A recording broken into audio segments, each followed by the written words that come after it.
আসসালামু আলাইকুম রহমতুল্লাহ, সবাইকে স্বাগতম জানাচ্ছি বিজনেস টাইটানের আজকের হিসাব বিজ্ঞান দ্বিতীয় পত্র ফাইনাল রিভিশন লাইভ ক্লাসে।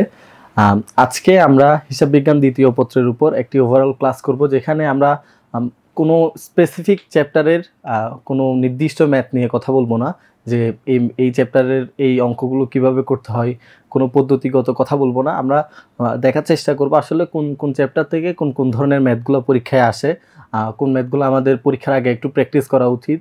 পাশাপাশি আমরা আজকের ক্লাসে চেষ্টা করেছি তোমাদের জন্য এমসিকিউর জন্য ইম্পর্টেন্ট এমন সকল তথ্য রাখতে আর কি, যাতে করে আমাদের আজকের এই স্লাইডটা তোমরা তোমাদের পরীক্ষার আগে পড়ে গেলে এমসিকিউতে যাতে অনেক বেশি কমন পাও।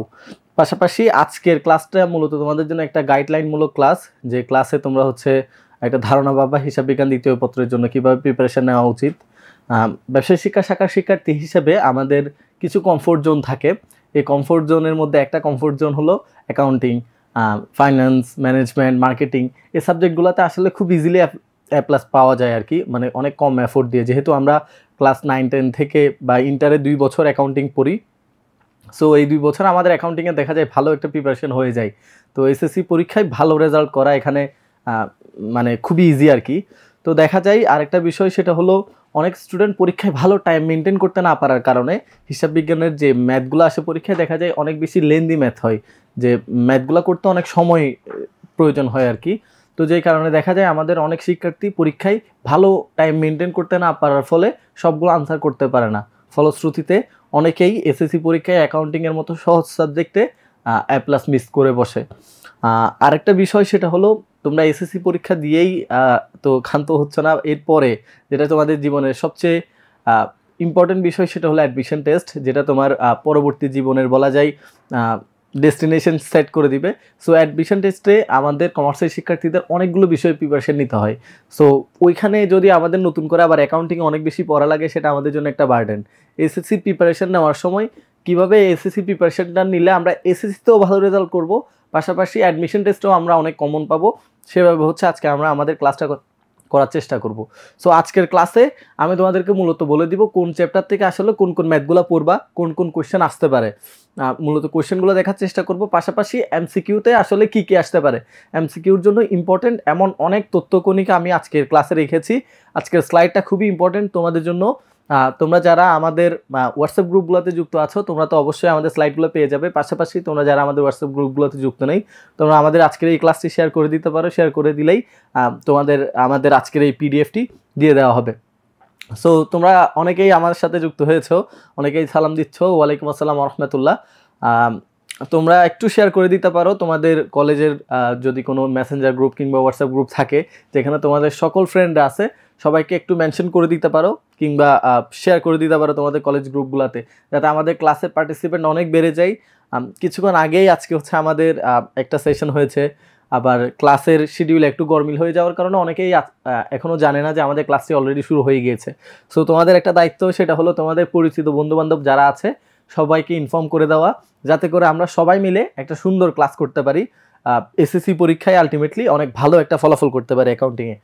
সো আমি তৌহিদুল ইসলাম রাব্বি, পড়াশোনা করছি ঢাকা বিশ্ববিদ্যালয়ের ফাইন্যান্স ডিপার্টমেন্টে। সো আজকে আমরা হিসাব বিজ্ঞান দ্বিতীয় পত্রের উপর একটা ফাইনাল রিভিশন ক্লাস করব। সো প্রথম স্লাইডে যদি যাই, আমাদের হিসাব বিজ্ঞান দ্বিতীয় পত্রটা মূলত প্রথমের দিকে, যদিও এখানে অংশীদারি ব্যবসায় নিয়ে একটা চ্যাপ্টার আছে, তবে হিসাব বিজ্ঞান দ্বিতীয় পত্র মূলত ফোকাস করা হচ্ছে কোম্পানির উপর। হিসাব বিজ্ঞান প্রথম পত্রে আমরা যা যা পড়ে আসছি সবগুলা মূলত এক মালিকানা ব্যবসা কেন্দ্রিক। দ্বিতীয় পত্রে কোম্পানির উপর, যে এখানে আমরা হিসাব বিজ্ঞানে দেখা যাবে দ্বিতীয় পত্রে আর্থিক অবস্থার বিবরণী করতেছি, বা অন্যান্য উৎপাদন ব্যয় বিবরণী করতেছি, বা মজুত পণ্যের হিসাব, এই ধরনের যত কিছু আছে সবগুলো আসলে মূলত কোম্পানিকে বেশি ফোকাস করে আর কি। এক মালিকানা ব্যবসায়ের ক্ষেত্রে আসলে এত ফর্মালিটিস মেনটেন করে অনেক সময় দেখা যায় হিসাব রাখাটা পসিবল হয় না আর কি। সো অংশীদারি ব্যবসায়ের হিসাব, এটা হিসাব বিজ্ঞান দ্বিতীয় পত্রের দ্বিতীয় অধ্যায়। খুবই সহজ একটা অধ্যায়। হিসাব বিজ্ঞান দ্বিতীয় পত্রের অনেকগুলো ম্যাথ একটু বেশি লেন্দি, আর বিশেষ করে আর্থিক অবস্থার বিবরণীতে স্টুডেন্টরা একটু চ্যালেঞ্জ ফেস করে। সো হিসাব বিজ্ঞান দ্বিতীয় পত্রে তোমরা A+ পেতে হলে তোমাদেরকে কিছু জিনিস জানতে হবে। বিশেষ করে আসলে পরীক্ষার সময় অনেকেই দেখা যায় কি আমার 7টা যদি আমি সিকিউ আনসার করতে পারি তাহলে তো আমার ফুল আনসার হয়ে যায়। সেজন্য অনেকে কি করে, অনেক সিলেক্টিভ প্রিপারেশন নিয়ে যায় যে কোন কোন অধ্যায় থেকে কি কোয়েশ্চেন আসবে বা কয়টা কোয়েশ্চেন আসবে সেটা কিন্তু মোরলেস আমরা সবাই জানি যে আর্থিক অবস্থা বিবরণী থেকে 2টা কোয়েশ্চেন আসবেই, অংশীদারি ব্যবসায় থেকে একটা কোয়েশ্চেন আসবেই, মানে কোন কোন চ্যাপ্টার থেকে কোয়েশ্চেন আসবে আমরা সবাই জানি। কিন্তু সমস্যা যেটা হলো সেটা অনেক সময় দেখা যায় কোনো একটা চ্যাপ্টার থেকে কোয়েশ্চেন আসছে বাট ওই কোয়েশ্চেনটা একটু লেন্দি, মানে ওই কোয়েশ্চেনের আনসার করতে তোমার একটু বেশি সময় যাবে। তো এখন যদি তুমি সিলেক্টিভ প্রিপারেশন নাও যে সবগুলো চ্যাপ্টার পড়লা না, দ্বিতীয় পত্রের কিছু কিছু চ্যাপ্টার পড়ছো, তো কোনো একটা ম্যাথ যদি একটু বড় চলে আসে, অনেক সময় দেখা যায় কোয়েশ্চেনে ভুলও থাকে, তো নানা সমস্যা হতে পারে আর কি কোয়েশ্চেনে। তো দেখা যায় শুধু সিলেক্টিভ প্রিপারেশন নিলে একটু অসুবিধা হয়ে যায় আমাদের এসএসসি পরীক্ষায়, পাশাপাশি অ্যাডমিশন টেস্টেও দেখা যায় আমাদের এগুলো আবার পড়া লাগে। তো ওই জন্য আমি তোমাদের বলবো আসলে হিসাব বিজ্ঞান দ্বিতীয় পত্রে আমরা এমনভাবে প্রিপারেশন নিব যাতে পরীক্ষায় 11টার মধ্যে 11টা কোয়েশ্চেনই আমাদের কমন আসে, আর আমরা ওইখান থেকে সবচেয়ে কম সময় লাগবে, আমরা সবচেয়ে বেশি এক্সপার্ট এমন 7টা কোয়েশ্চেন আনসার করব। তো তুমি প্রিপারেশন যে সাবজেক্টের উপরেই নাও না কেন, এই চ্যাপ্টারটা পার্টিকুলারলি অংশীদারি ব্যবসায়ের হিসাব, এই চ্যাপ্টারটা আসলে পরীক্ষায় খুব বেশি আসে, এখান থেকে অনেক ম্যাথ আসে পরীক্ষায়, অনেক সময় দেখা যায় 2টা কোয়েশ্চেনও চলে আসে, এমসিকিউতে তো বেশ অনেকগুলো এমসিকিউ এখান থেকে থাকে। তো এটা খুবই ইজি একটা চ্যাপ্টার, এখান থেকে তোমরা অবশ্যই আনসার করবা পরীক্ষায়। তো এখান থেকে আসলে কি আসে, অনেক সময় দেখা যায় ক নাম্বারে বলে যে মূলধনের সুদ নির্ণয় করো, এটা খুব কমন একটা কোয়েশ্চেন। এখানে যে কোয়েশ্চেনগুলো আমি লিখেছি সেগুলো হচ্ছে তোমাদের টেস্ট পেপার অ্যানালাইসিস করে বিগত কয়েকটা বছর দেখলাম যে আসলে এই অধ্যায় থেকে কি কি কোয়েশ্চেন আসে। তো দেখে আমি যেটা পেলাম এই কয়েকটা কোয়েশ্চেনের বাইরে আসলে এই অধ্যায় থেকে খুব বেশি কোয়েশ্চেন আসে না, বোঝা গেল। এর বাইরে যদি কোনো কোয়েশ্চেন এসেও থাকে মানে সেটা খুব বেশি ফ্রিকুয়েন্টলি আসে না আর কি। তো প্রথমেই মূলধনের সুদ নির্ণয় করো, আমরা জানি কিভাবে মূলধনের সুদ নির্ণয় করতে হয়, তবে একটা কথা মাথায় রাখিও যে মূলধনের সুদ কিন্তু বাধ্যতামূলক না, যদি চুক্তিতে উল্লেখ না থাকে তাহলে মূলধনের উপর সুদ ধার্য করতে হয় না, বোঝা গেল। সো মাথায় রাখিও এটা। ক নাম্বারে তাহলে একটা কোয়েশ্চেন আসতে পারে, সেটা হলো মূলধনের সুদ নির্ণয় করো। তারপর খ নাম্বার, এটা সবসময় আসে লাভ লোকসান আবন্টন হিসাব তৈরি করো, লাভ লোকসান সমন্বয় হিসাব তৈরি করো, এভাবে নানা নামে এই কোয়েশ্চেনটা প্রতিবারই আসে। কিন্তু মুনাফার পরিমাণ কিন্তু আমরা লাভ লোকসান আবন্টন হিসেবে করে ফেলি, আবার অনেক সময় দেখা যায় আমাদেরকে ক নাম্বারে, আমাদের যেহেতু হিসাব বিজ্ঞানের 3টা কোয়েশ্চেন থাকে ক খ গ, অনেক সময় ক নাম্বারে আমাদের মুনাফার পরিমাণ নির্ণয় করতে বলে। সো ওই ক্ষেত্রে ওই জন্য আমি এই কোয়েশ্চেনটা অ্যাড করেছি। তারপর গ নাম্বার কোয়েশ্চেনে একটা জিনিস সবসময় আসে, সেটা হলো হয় মূলধন হিসাব না হয় চলতি হিসাব, বুঝা গেল, হয় মূলধন হিসাব আসে না হয় চলতি হিসাব আসে। যখন মূলধন হিসাবটা করতে বলে আমাদের, শুধু মূলধন হিসাব যখন আসে তখন হচ্ছে আমরা ওই যে পরিবর্তনশীল পদ্ধতিতে করি, আর স্থির পদ্ধতিতে করলে তখন চলতি হিসাবটা আলাদাভাবে আমাদের করতে হয়। তো ক নাম্বারের জন্য আরেকটা ইম্পর্টেন্ট কোয়েশ্চেন হচ্ছে উত্তোলনের সুদ। অনেক সময় আমাদের এই খ নাম্বার এবং গ নাম্বারে, মানে আমাদের যে 4 নাম্বারের কোয়েশ্চেন আমি দেখলাম বেশ কয়েকবার মোট আয় মোট ব্যয়ের পরিমাণ নির্ণয় করতে বলছে, সো এটাও আসতে পারে পরীক্ষায়। তো অনেক সময় হচ্ছে অনুপাত চলে আসে, অংশীদারি ব্যবসায়ী হিসাব থেকে তোমরা দেখবা অনেকেই আমরা অনলাইনে যখন ক্লাস করি অংশীদারি ব্যবসায়ের অনুপাত, বিশেষ করে ত্যাগ অনুপাত, নতুন অনুপাত, অনেক রকমের অনুপাত এখান থেকে আসে আর কি। এই অনুপাতগুলো নিয়ে আমরা অনেক সময় একটু প্যারা খেয়ে যাই যে পরীক্ষায় যদি আসে কি করবো আসলে। তো তোমাদের শর্ট সিলেবাসের মধ্যে আসলে অনুপাতের বিষয়টা খুব বেশি ইম্পর্টেন্ট না আর কি, যেহেতু তোমাদের এসএসসিতে শর্ট সিলেবাসের মধ্যেই পরীক্ষা হবে। সো অনুপাতটা আসলে অ্যাডমিশন টেস্টে খুব বেশি গুরুত্বপূর্ণ, ওই কারণে তোমরা অনলাইনে অনেক সময় ক্লাস থেকে একটু দেখা যায় যে টেনশনে পড়ে যাও যে আসলে অনুপাতগুলো তো আমরা পড়তেছি না, আমরা পরীক্ষায় কিভাবে কি করব। সো অনুপাতগুলো তোমাদের এসএসসির জন্য কম ইম্পর্টেন্ট, বাট দেখতে পারো আর কি, বোঝা গেল কিনা। তাহলে তোমাদের খ নাম্বার আর গ নাম্বারের জন্য যে পরীক্ষায় আসতে পারে হচ্ছে লাভ লোকসান আবন্টন হিসাব, চলতি হিসাব অথবা মূলধন হিসাব, এগুলা। আর ক নাম্বারে এই কয়েকটা কোয়েশ্চেনই ঘুরাই ফিরাই আসে আর কি। সো তোমরা দ্বিতীয় অধ্যায় থেকে মানে অংশীদারি ব্যবসায়ী হিসাব থেকে পরীক্ষায় কি কোয়েশ্চেন আসতে পারে এটা বুঝতে পারছো কিনা একটু বলো আমাকে, তাহলে আমরা হচ্ছে এর পরে দেখবো আর কি এই অধ্যায় থেকে আসলে কি কি এমসিকিউ আসতে পারে বা কোন কোন জায়গা থেকে এই অধ্যায়ে এমসিকিউ আসার সুযোগ আছে সেটা আমরা দেখব। তোমরা কমেন্টে বলতে থাকো, আমি হচ্ছে এরপরে যাই আর কি।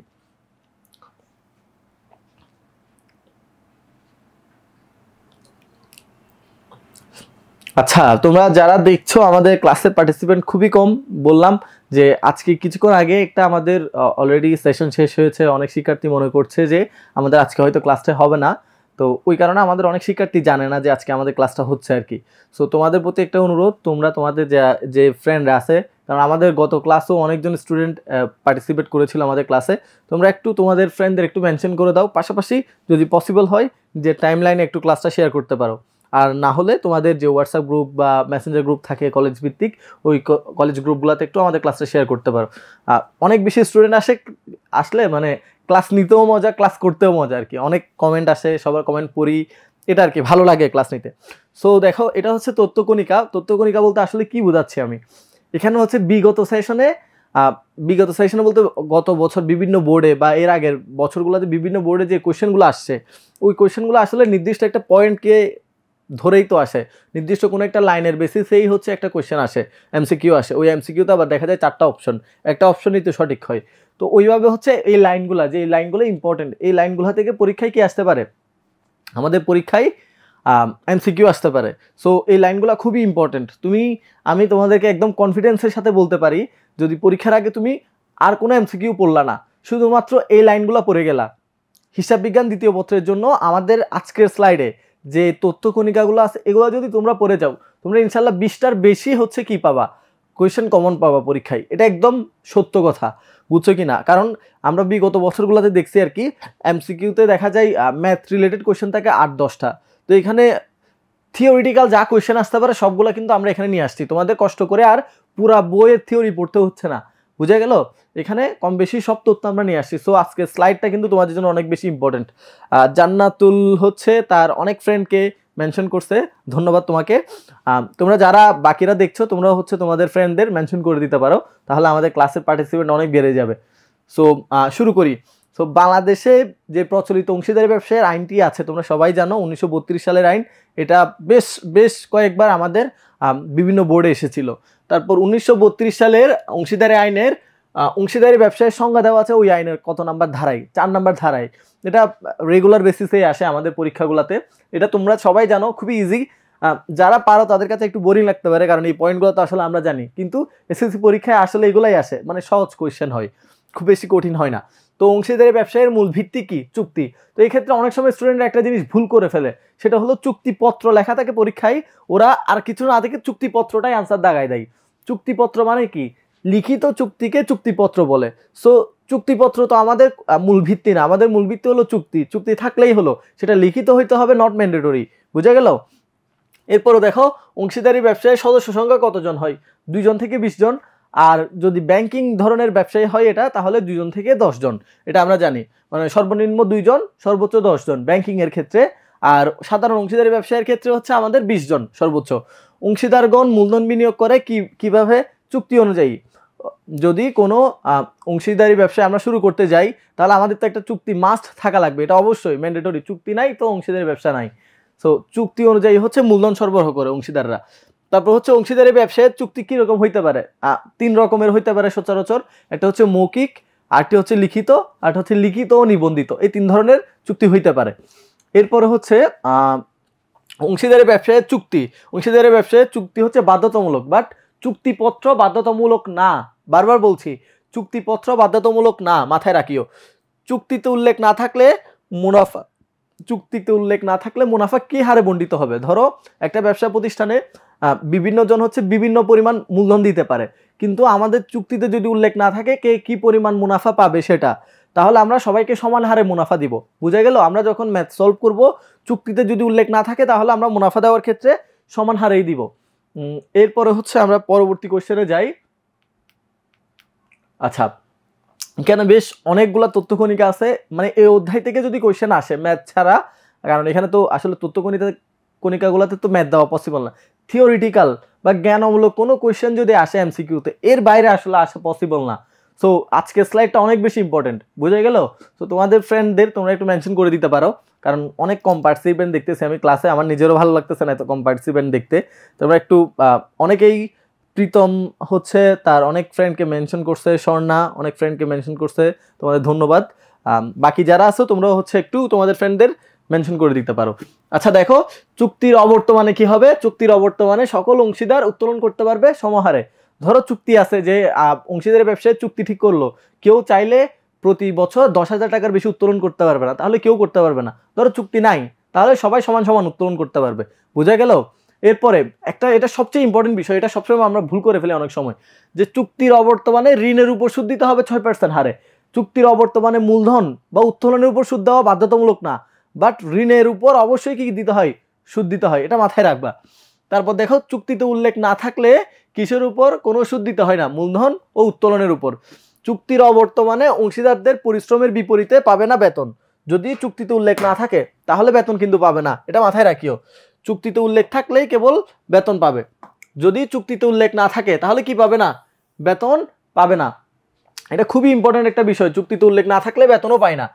বুঝা গেল? এরপরে দেখো, কোনো অংশীদারি কার্যকলাপে ব্যবসায় ক্ষতিগ্রস্ত হলে ওই অংশীদার বাধ্য থাকবে ক্ষতিপূরণ প্রদানের ক্ষেত্রে। কারো ব্যক্তিগত কারণে, ধরো আমাদের একটা ব্যবসা প্রতিষ্ঠান অনেকজন অংশীদার থাকে, কারণ নিজের দোষে যদি ব্যবসায়ের কোনো ক্ষতি হয়ে যায় তাহলে ওই ক্ষতিপূরণটা কিন্তু তাকেই দিতে হবে। বুঝা গেল? সো এরপরে দেখো, অংশীদারি ব্যবসায় পরিচালনার অধিকার থাকে সকলের সমান। মাথায় রাখিও, অংশীদারি ব্যবসায়ের পরিচালনা, সবাই পরিচালনায় অংশগ্রহণ করতে পারে। অংশীদারি ব্যবসায় যারা থাকে, অবভিয়াসলি যারা সাধারণ অংশীদার, অনেক রকমের অংশীদার থাকে। যারা ঘুমন্ত অংশীদার তাদের দেখা যাচ্ছে কি আছে, পরিচালনায় অংশগ্রহণ করার অধিকার আছে, বাট তারা করতেছে না, সেই জন্য আমরা তাদেরকে ঘুমন্ত অংশীদার বলি। তো সকল অংশীদারেরই অধিকার আছে, সে অংশীদারি ব্যবসায় পরিচালনায় অংশগ্রহণ করতে পারে চাইলে, বাট যদি না করে সেটা অন্য হিসাব। অংশীদারি ব্যবসায়ের নিবন্ধন হলো চুক্তিপত্রের নিবন্ধন। অংশীদারি ব্যবসায় তো আসলে নিবন্ধন করা যায় না, আমাদের যে চুক্তিপত্রটা হবে ওই চুক্তিপত্রটা আমরা যে আইনের যে প্রক্রিয়া আছে ওই প্রক্রিয়ার মাধ্যমে নিবন্ধন করে নিতে পারি। সো অংশীদারি ব্যবসায়ের নিবন্ধন করা বাধ্যতামূলক না। আর কয়েকটা পয়েন্ট আছে, সেটা হলো অংশীদারি ব্যবসায়ের যদি নিবন্ধন করা হয় তাহলে কি কি সুবিধা কি কি অসুবিধা, এগুলো একটু তোমরা দেখে নিও। যদি দেখো তাহলে পরীক্ষায় যদি কঠিন কোয়েশ্চেন আসে ওই একটা পয়েন্ট থেকে আসতে পারে। সীমাবদ্ধ অংশীদারি ব্যবসায়ের নিবন্ধন বাধ্যতামূলক, এটা আমরা সবাই জানি, এটা পরীক্ষায়ও অনেকবার আসছে, এটা ইম্পর্টেন্ট অনেক বেশি। কোন অংশীদারি ব্যবসায়ের নিবন্ধন বাধ্যতামূলক? সীমাবদ্ধ অংশীদারি ব্যবসায়ের নিবন্ধন বাধ্যতামূলক। আর সীমাবদ্ধ অংশীদারি ব্যবসায় কাকে বলে এটাও ইম্পর্টেন্ট কিন্তু জানতে হবে আমাদের। যে অংশীদারি ব্যবসায় কমপক্ষে একজন অংশীদারের দায় সীমিত থাকে তাকে আমরা কি বলি? সীমাবদ্ধ অংশীদারি ব্যবসায় বলি। আদালতে প্রামাণ্য দলিল হিসেবে গৃহীত হয় কি? আমাদের চুক্তি যদি কি হয়, মৌখিক হয়, তাহলে সেটা আমরা আদালতে প্রেজেন্ট করতে পারবো না। আমাদের চুক্তি লিখিত কিন্তু সেটা নিবন্ধিত না, তাহলে আমরা কি করতে পারবো না, ওইটা আদালতে দলিল হিসেবে কখনো প্রেজেন্ট করতে পারবো না। তো আর কোনো যদি ঝামেলা হয়, আমাদের ঝামেলাগুলো সমাধান করার জন্য সবচেয়ে সেফ হলো আমাদের চুক্তিপত্রকে কি করা, চুক্তিপত্রকে নিবন্ধিত করা। এরপরে দেখো, অংশীদারি ব্যবসায় নিবন্ধন করা হয় আইনগত সুবিধা লাভের জন্য। কি আইনগত সুবিধা? খুব বেশি আইনগত সুবিধা নাই আসলে, যা আছে আর কি, ওই যে যদি না থাকে, যদি হচ্ছে অনিবন্ধিত হয় তাহলে 100 টাকার বেশি পাওনা আদায়ের জন্য কি করতে পারবে না, মামলা আদায় করতে পারবে না। সো 100 টাকার বেশি পাওনা আদায়ের জন্য মামলা করতে না পারা মানে তো বুঝতেছো, আসলে একটা ব্যবসা করতে গেলে 100 টাকা তো কিছু না আমাদের জন্য। সো 100 টাকার বেশি টাকা আদায়ের জন্য যদি আমি মামলা করতে না পারি তাহলে এটার জন্য আমরা একটা অসুবিধা। তো ওই কারণে হচ্ছে আমাদের নিবন্ধন করাটা বাধ্যতামূলক না মানে সরি, নিবন্ধন করাটা আমাদের জন্য সুবিধাজনক। বুঝা গেল? অনেক সময় যদি নিবন্ধিত না হয় তাহলে কি হয়, তৃতীয় পক্ষের বিরুদ্ধে মামলা করতে পারে না, এটা মাথায় রাখিও। এবার দেখো, লাভ ক্ষতি আবন্টন হিসাব তৈরি করা হয় কিসের জন্য? অর্জিত মুনাফা বন্টনের জন্য। আমরা কেন লাভ ক্ষতি আবন্টন হিসাব, লাভ ক্ষতি আবন্টন বা লাভ ক্ষতি বন্টন হিসাব কেন করি? লাভ মানে কি, আমাদের যে মুনাফাটা হয় সেটা না, ওই লাভটা ভাগ করার জন্যই তো আমরা লাভ ক্ষতি হিসাব তৈরি করি। সো লাভ লোকসান হিসাবের বর্ধিত অংশকে কি বলে? লাভ লোকসান আবন্টন হিসাব। যে লাভ লোকসান হিসাব বলতে আমরা কোনটাকে বোঝাচ্ছি জানো? ওই যে আমরা আয় ব্যয় হিসাব করি না, যেটাকে বিশদায় বিবরণী বলি। বিশদায় বিবরণীতে আমরা শুধু আমাদের লাভ কত টাকা হয়েছে সেটা বের করি, আর লাভ লোকসান আবন্টন হিসেবে আমরা ওই লাভটার বন্টন মানে ভাগ, কে কত টাকা পাবে সেটা সহ দেখাই। বুঝা গেল? সেজন্য এটাকে বলা হয় লাভ লোকসান হিসাবের বর্ধিত অংশ। এটাকে আমরা আরেকটা বলি, সেটা হলো আয় বিবরণী। বুঝা গেল? তোমরা সবাই জানো এই বিষয়গুলা, তারপরেও যেহেতু ফাইনাল রিভিশন ক্লাস, আমাদের ক্লাসের নামই ফাইনাল রিভিশন ক্লাস, ওই কারণে আমরা কি করছি, একটু রিকল করছি সবগুলো বিষয়। তোমরা একটু আমাদের ক্লাসের সাথে সাথে থাকো, তাহলে দেখবা তোমাদের নিজেদের অনেক প্রিপারেশন হয়ে যাচ্ছে আর কি। আর তোমরা যদি কোনো কিছু বুঝতে না পারো অবশ্যই কমেন্ট করিও, আমি প্রত্যেকটা কমেন্ট কিন্তু দেখতেছি, ঠিক আছে? ওকে, এরপরে দেখো, মুনাফা সংক্রান্ত হিসাব কি? মুনাফা সংক্রান্ত হিসাব হচ্ছে লাভ ক্ষতি হিসাব ও লাভ ক্ষতি আবন্টন হিসাব। অংশীদারদের মূলধন হিসাব সংরক্ষণের পদ্ধতি হচ্ছে দুইটি, একটু আগেই বলছি, একটা হচ্ছে পরিবর্তনশীল, একটা হলো স্থির। এরপরে দেখো, অংশীদারদের স্বার্থ সংশ্লিষ্ট দফা থাকে কোথায়? পরিবর্তনশীল মূলধনে।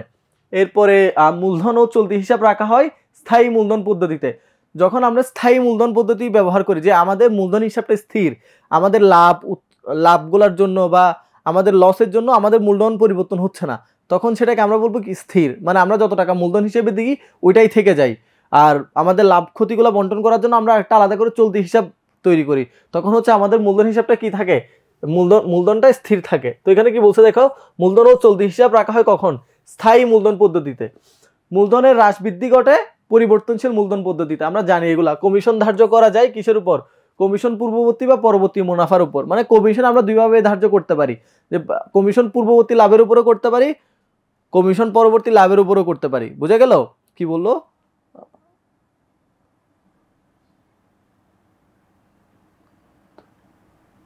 আচ্ছা, একজন বলছে স্যার কর্মী অংশীদার কি মূলধন হিসাব হতে পারে?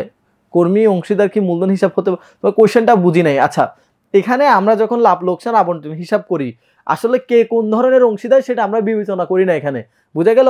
কে কোন ধরনের অংশীদার সেটা আমাদের কখন লাগে জানো? যখন হচ্ছে আমরা কারা ব্যবসায় পরিচালনায় অংশগ্রহণ করতে পারবে, কারা ব্যবসা পরিচালনায় অংশগ্রহণ করতে পারবে না সেটা চিন্তা করি। কিন্তু আমরা যখন লাভ লোকসান আবন্টন হিসাব চিন্তা করি, আমরা regardless of the type of this partnership, মানে ও কোন টাইপের অংশীদার সেটা আমরা মাথায় রাখি না। আমরা মাথায় রাখি ও আসলে কত পার্সেন্ট অংশীদার, ওর ভাগ কতটুকু বিজনেসে। বুঝা গেল? সেই চুক্তি অনুযায়ী ওর ভাগ অনুযায়ী আমরা ওকে লাভ দেই। এখন সে ঘুমন্ত অংশীদার হোক, সে অন্য যে কোনো ধরনের নামিক অংশীদার হোক, বা অন্য যে কোনো ধরনের অংশীদার হোক, সেটা আমাদের দেখার বিষয় না। বুঝা গেল কি বললাম?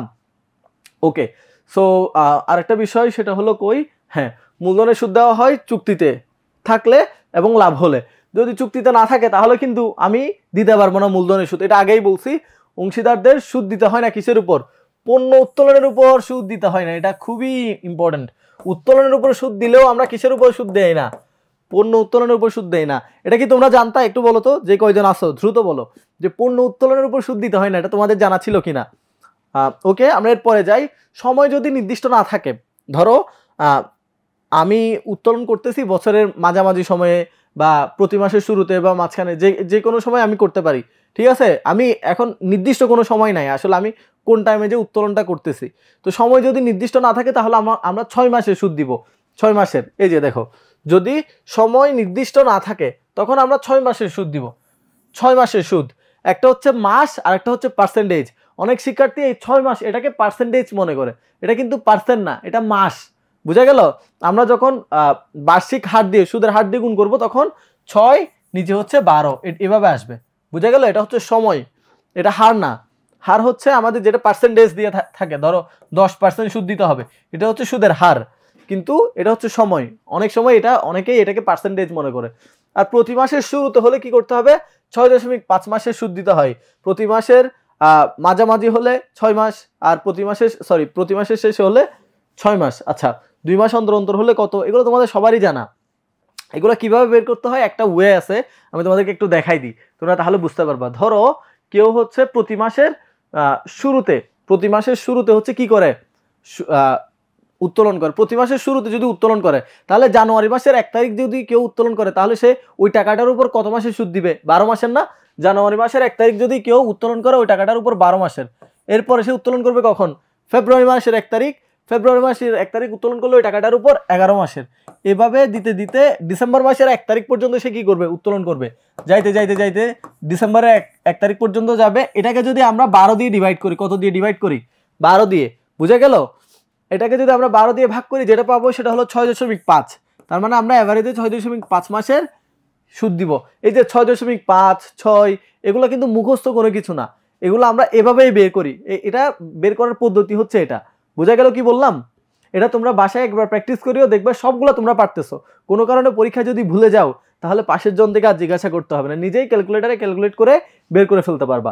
ওকে, লাভ লোকসান সমন্বয় হিসাবে ভুল ত্রুটি সংশোধিত হয়। অনেক সময় ভুল থাকে ছোটখাটো, ওগুলো সংশোধন করা যায়। সমন্বিত মূলধনের দুই দিকের পার্থক্যই হলো মূলধন হিসাবের উদ্বৃত্ত, এগুলো আমরা জানি। এরপরে মুনাফা ভোগের নিশ্চয়তা হলো একক নিশ্চয়তা ও যৌথ নিশ্চয়তা। আচ্ছা, এটা যখন আমরা নতুন কাউকে পার্টনার নিই, ধরো আমার অংশীদারি ব্যবসা, আমি নতুন করে আমার একটা বন্ধুকে আমার ব্যবসায় ইনভেস্ট করতে বললাম যে তুমি আমার ব্যবসায় বিনিয়োগ করো বা তুমি আমাদের সাথে পার্টনার হও।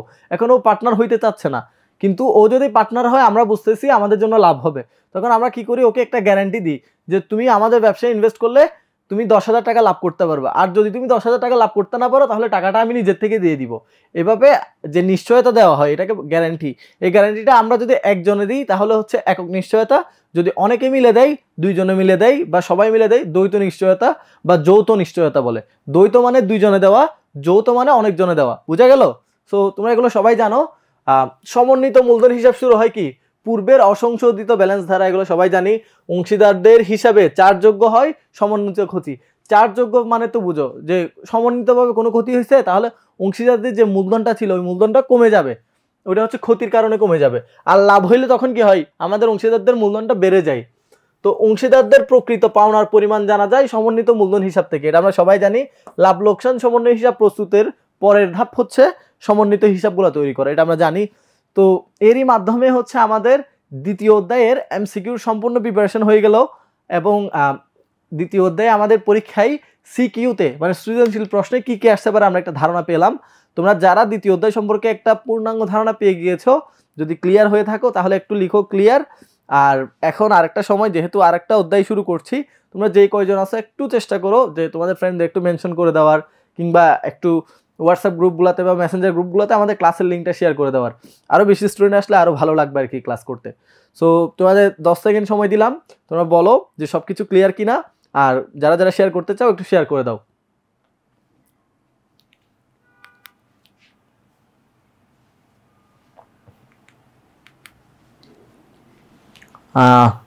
ওকে, আমাদের বেশ অনেক সময় হয়ে গিয়েছে। এবার আমরা হচ্ছে সবচেয়ে ইম্পর্টেন্ট অধ্যায় যেটা, এটা হচ্ছে সবচেয়ে ইজি ইম্পর্টেন্ট।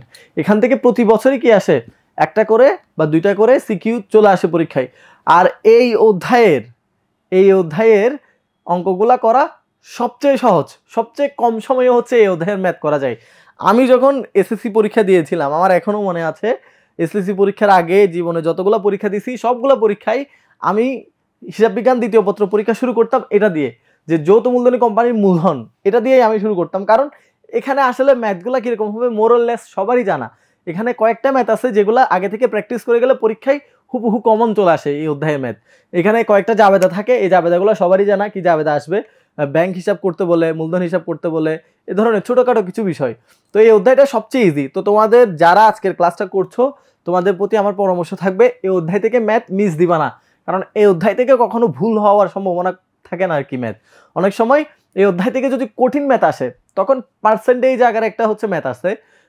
তোমরা দেখিও যে এসএসসি 22 সালের পরেও আসছে মনে হয়, এসএসসি 22 সালেও অনেক বোর্ডে আসছিল, বা 22 সালের আগেও আসছিল, বুঝছো কিনা। পার্সেন্টেজ যে ইস্যুকৃত মূলধন হচ্ছে 1 লাখ, ধরো না নিবন্ধিত মূলধন ধরো 1 লাখ শেয়ার, তারপর ইস্যু করছে 80%, তারপর হচ্ছে ইস্যু থেকে বিক্রি হয়েছে ইস্যুকৃত মূলধনের 70%। এভাবে পার্সেন্টেজ দিয়ে একটা ম্যাথ আছে। এই ম্যাথটা ভালোভাবে দেখবা, এটা যদি তুমি ভালো মতো বুঝে যাও তাহলে এই অধ্যায়ে ভুল করার মতো তোমার কোনো ম্যাথ নাই। বুঝা গেল সব কিছু? একটু বলো, সবাই বলো বুঝতে পারছো কিনা। ওকে, আমরা তাহলে একটু দেখার চেষ্টা করি এই অধ্যায় থেকে আসলে পরীক্ষায় কি কি কোশ্চেন আসে। সো প্রথমে যদি দেখি যে প্রয়োজনীয় জাবেদা দাখিলা দাও, প্রয়োজনীয় জাবেদা দাখিলা দাও বলতে এটা খ নাম্বার আসে আর কি।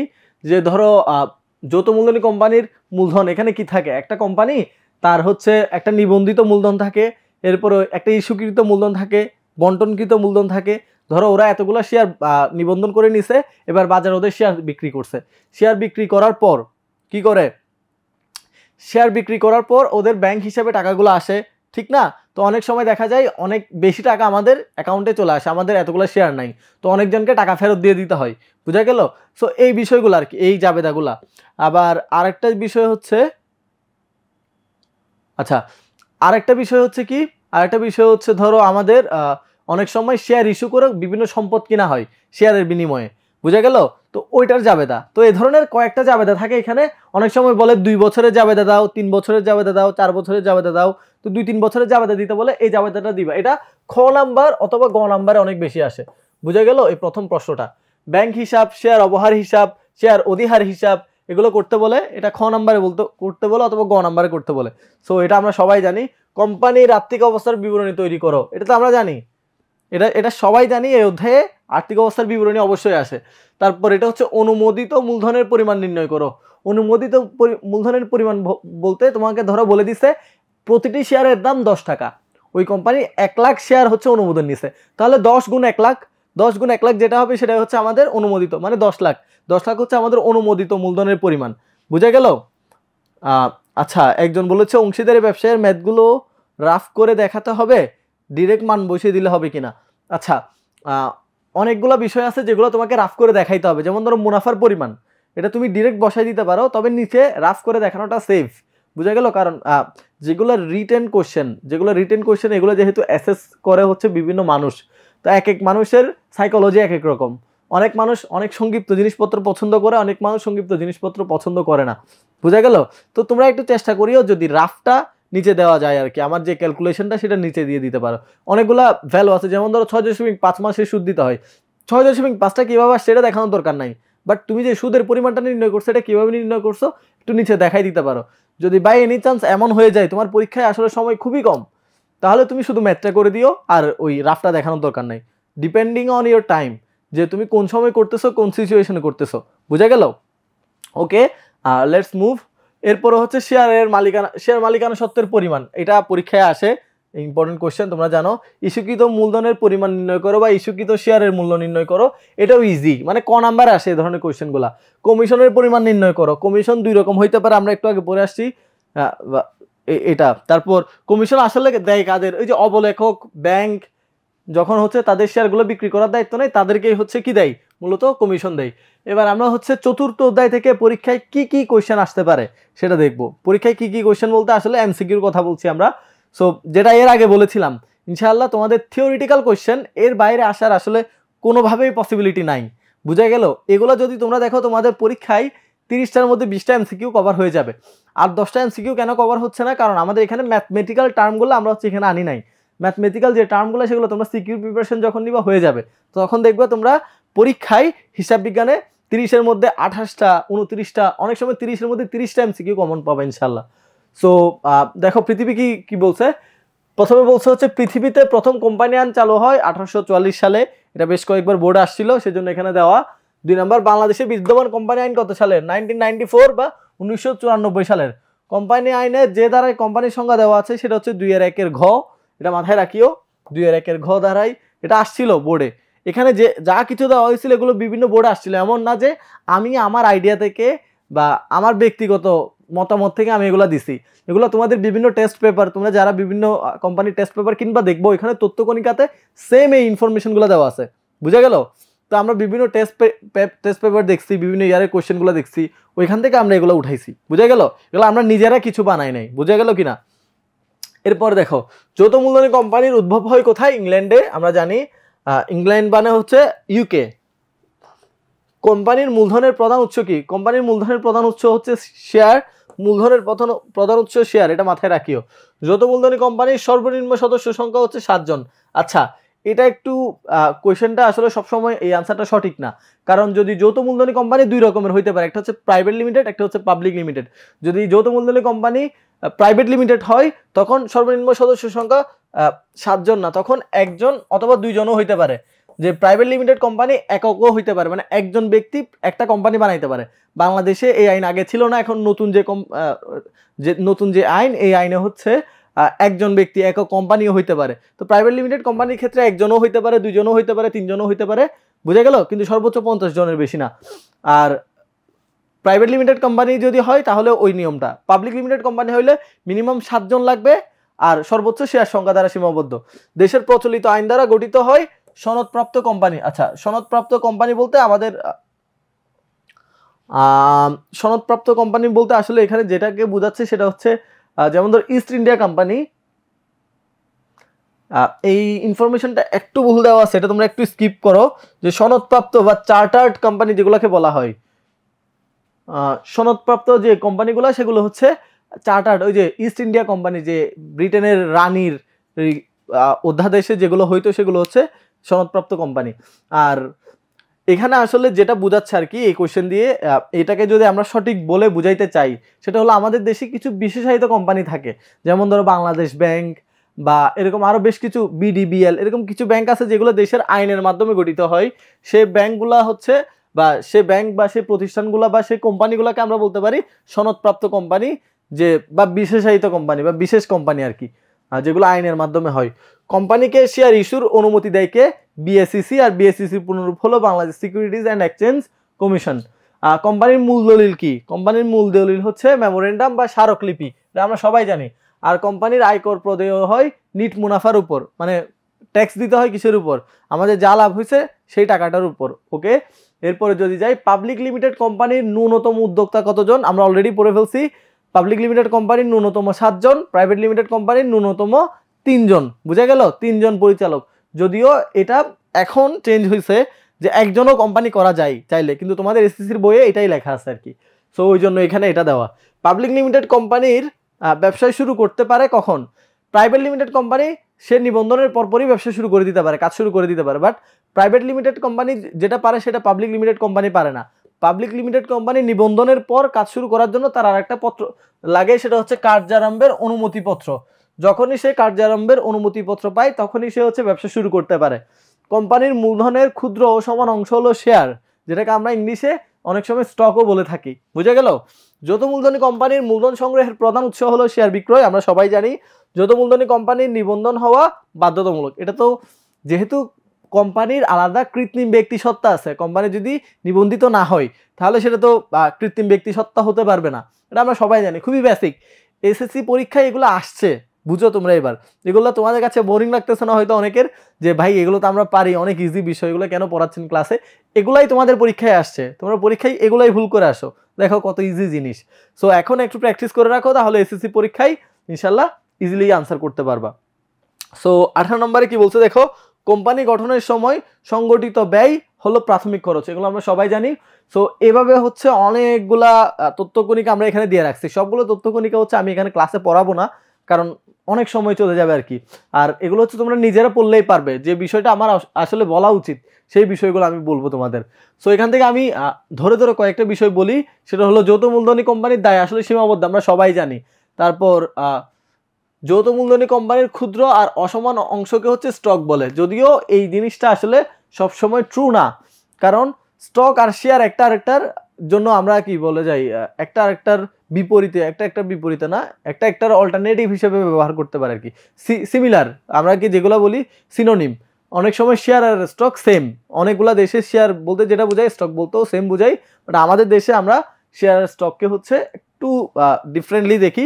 শেয়ার বলতে বোঝায় সমান অংশ, স্টককে আমরা বলি অসমান অংশ। এটা কয়েকটা বইয়ে এই জিনিসগুলো লেখা আছে, বাট ইন্টারন্যাশনাল বইগুলোতে আসলে এই ধরনের কিছু লেখা নাই। তো তোমাদের বইয়ে যেহেতু আছে, এসএসসি পরীক্ষায়ও আসছে, জেনে রাখো। রাইট শেয়ার মানে কি? আমরা জানি অধিকার শেয়ার পুরাতন শেয়ার হোল্ডারদের। যখন আমরা কোম্পানি নতুন করে শেয়ার ইস্যু করে, রাইট শেয়ার মানে হচ্ছে ওদের ওই শেয়ারগুলো কেনার অধিকার আছে। বুঝা গেল? তো যখন পুরাতন শেয়ার হোল্ডাররা নতুন শেয়ার ইস্যু করলো, ওইগুলো কিনে, ওইটাকে আমরা বলি রাইট শেয়ার বা অগ্রাধিকার পাই, ওইটাই হচ্ছে রাইট শেয়ার। সো কোম্পানির প্রকৃত মালিক কারা? কোম্পানির প্রকৃত মালিক হচ্ছে সাধারণ শেয়ার হোল্ডার, কারণ কোম্পানিতে অনেক রকমের শেয়ার হোল্ডার থাকে, বিশেষ করে অগ্রাধিকার শেয়ার হোল্ডার বা ঋণদাতা থাকে। ওরা কোম্পানির মালিক না, ওরা হচ্ছে কি কোম্পানির ঋণদাতা। আর অগ্রাধিকার শেয়ারকে আমরা বলি সংকর জাতীয় শেয়ার, ওরা কোম্পানির মালিকও না আবার ঋণদাতাও না, দুইটার মাঝামাঝি। বুঝা গেল? তো প্রকৃত মালিক হচ্ছে সাধারণ শেয়ার হোল্ডার। বুঝা গেল? ওকে, তাহলে আমরা কোম্পানি সম্পর্কে বেশ অনেকগুলো বিষয় দেখলাম। এখানে আরো কয়েকটা বিষয় আছে কোম্পানি সম্পর্কে, তোমরা একটু পড়ে নিবে এই বিষয়গুলো, যেহেতু থিওরিটিক্যাল বিষয়, একবার পড়লেই হয়ে যাবে আর কি। আমরা এর পরের অধ্যায় থেকে আসলে কি কোয়েশ্চেন আসতে পারে পরীক্ষায় সেটা একটু দেখি। সো এরপরের অধ্যায় হচ্ছে তোমাদের সবার আতঙ্ক, সেটা হচ্ছে যৌথ মূলধনী কোম্পানির আর্থিক অবস্থার বিবরণী। সো এই অধ্যায়টা শুরু করার আগে তোমরা আমাকে বলো, যে অধ্যায়টা আমরা অলরেডি আলোচনা করে ফেলেছি, এই অধ্যায়ে তোমাদের কোনো সমস্যা আছে কিনা একটু সবাই বলো। যে আমাদের যে অধ্যায়টা আমরা আলোচনা করে ফেলেছি, যৌথ মূলধনী কোম্পানির মূলধন, এই অধ্যায়ে তোমাদের কোনো সমস্যা আছে কিনা? যদি কোনো সমস্যা না থাকে তাহলে আমরা এই অধ্যায়টা শুরু করবো। আমাদের হাতে সময় খুবই কম, দ্রুত শেষ করতে হবে।